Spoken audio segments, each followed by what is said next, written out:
Благодарам.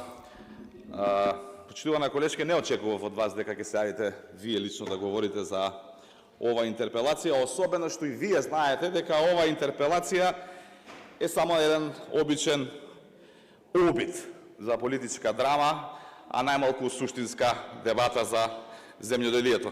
Затоа што и вие знаете дека овие луѓе кои што седат овде, меѓу кои и вие, оној поранешен министер за земјоделие кој што сега го нема, има, кои денес кајте сакаат да критикуваат, има 7 години можност да направат нешто за земјоделието.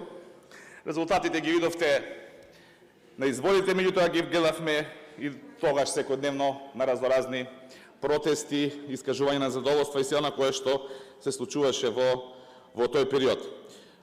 Ако може да се каже дека направивте нешто во земјоделието, тоа е во делот на марихуаната, тука да, направивте многу како тогашна влада и голем дел, односно најголем дел од сите бизниси и фирми кои што одгледуваат марихуана се во делот на вашата политичка партија и во делот на оние луѓе кои што тогаш ви беа власт.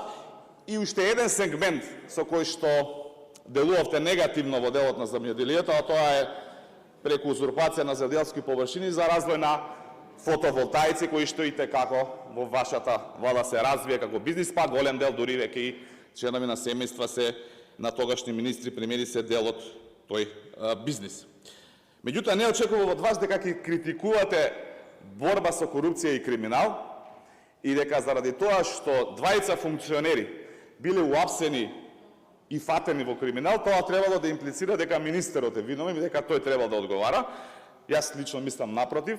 Меѓутоа, ќе ве сватев за сериозно доколку истото вакво говорење го направивте во времето кога бевте власт, да речеме против Зоран Заев, кога двајца негови секретари во владата беа уапсени за криминал, и Рашковски и Мухамед Зекири. Или да речеме да излезевте тогаш и да реагиравте и така да говоревте за Венко Филипче како министер за здравство, кога директори на онкологија му беа апсени.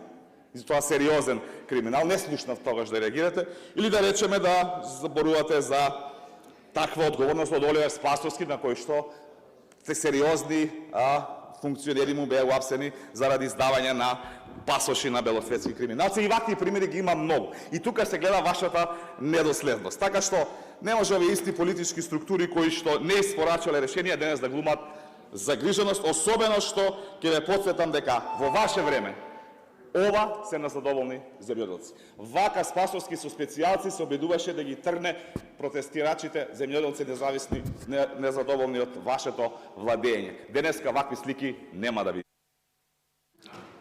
Благодарам.